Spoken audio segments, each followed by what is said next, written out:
cordial saludo. Mi nombre es Oscar Vega, estudiante de la especialización en neuropsicología de la Universidad Iberoamericana.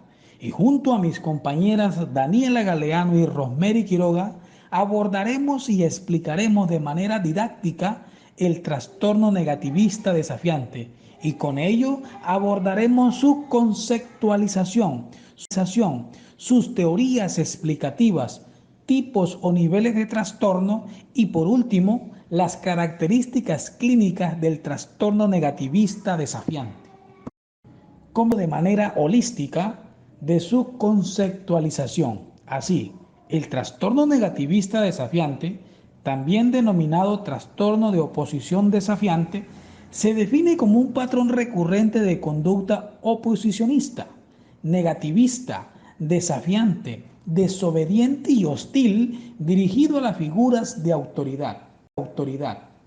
El trastorno desafiante comúnmente se inicia en los años preescolares. De igual forma, suelen identificarse por una actitud desafiante, negativa, principalmente hacia la figura materna, que luego se generaliza hacia otras figuras de autoridad. El niño no admite consejos, correcciones y castigos. Por otra parte, en el TND suele identificarse como un trastorno externalizante. Los niños que lo presentan manifiestan temperamento más fuerte, pobres habilidades sociales, mayor oposición ante las situaciones de vida cotidiana. Aproximadamente el 67% de los niños con diagnóstico de TND en una edad temprana tienden a presentar posteriormente trastorno disocial. Son niños y niñas y adolescentes discutidores, desafiantes y provocadores que se enojan y pierden el control con facilidad. Nota, a diferencia del trastorno disocial, no hay violaciones de las leyes ni de los derechos básicos de los demás. Este comportamiento se presenta por un periodo mayor a 6 meses y con más intensidad en otros adolescentes de su misma edad. Este trastorno interfiere casi siempre en sus relaciones interpersonales, su vida familiar y su rendimiento escolar. Como consecuencias secundarias a estas dificultades, los niños suelen tener baja autoestima, escasa tolerancia a la frustración y depresión. La trastorno negativista desafiante no se conoce con exactitud, pero puede implicar una combinación de factores genéticos y ambientales. Ahora de las teorías explicativas del trastorno negativista desafiante. Comencemos por la teoría del desarrollo. Esta nos dice y defiende que los problemas comienzan a surgir en el niño o niña entre el año y los 2 años. En el desarrollo posterior encuentran dificultades para aprender a ser autónomos y separarse de la persona que ha ejercido en ellos la función materna, a lo que se encuentran excesivamente unidos. En este caso, las actitudes negativas responderían a aspectos del desarrollo que no se resolvieron en el momento adecuado. Teoría. Esta plantea que los comportamientos negativistas del trastorno son producto de conductas negativistas empleadas por personas del entorno cercano al niño, como por ejemplo castigos o gritos. Esto da lugar a la aparición de conductas agresivas, desafiantes y rebeldes, ya que así pueden llamar la atención de sus padres y obtener preocupaciones de estos por sí mismos. No hay un patrón familiar distintivo para estos niños, aunque se ha visto que los padres de niños con este trastorno están interesados de manera exagerada en el control y la autonomía de los mismos. Seguimos o niveles de trastornos negativos desafiantes. En ellos encontramos 3. Comencemos hablando del leve.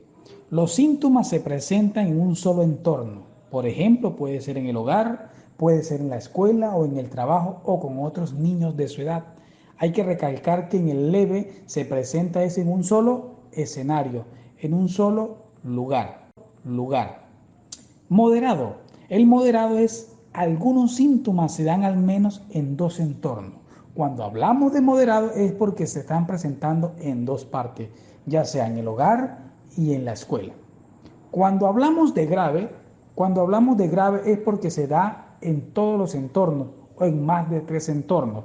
Es decir, se da en la escuela, se da en el hogar y se da con los niños de su edad o pares o en otros escenarios.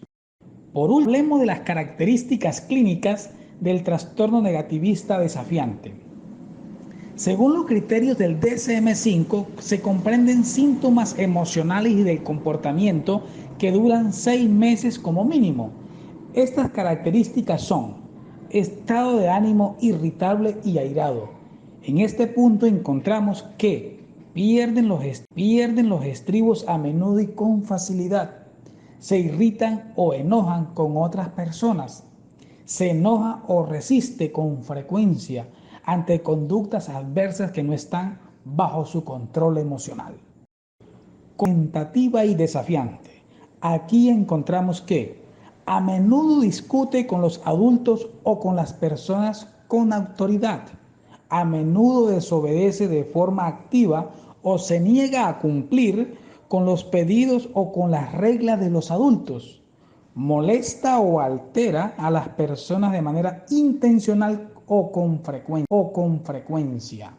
Con frecuencia culpa a otras personas de sus errores o mal comportamiento.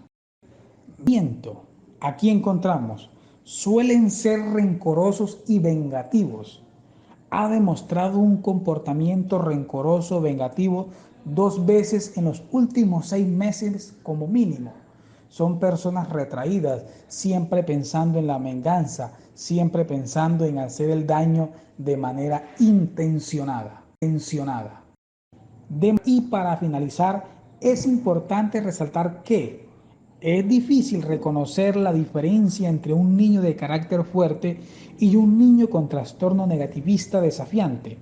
Es normal observar una conducta negativista a ciertas etapas del desarrollo del niño que se toman en cierta medida como normal.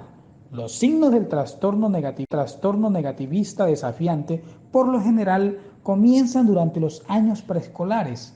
A veces el trastorno negativista desafiante puede manifestarse más tarde, pero casi siempre antes de los primeros años de la adolescencia. Estos comportamientos causan un deterioro importante en la vida familiar, en las actividades sociales y en la vida escolar y laboral de la persona.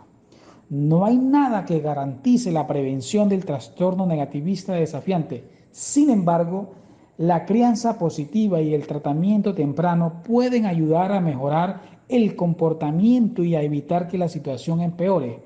Mientras más temprano se controle el trastorno, la situación será mucho mejor, por lo cual se recomienda buscar ayuda de un profesional. A continuación, los dejamos con nuestras referencias bibliográficas.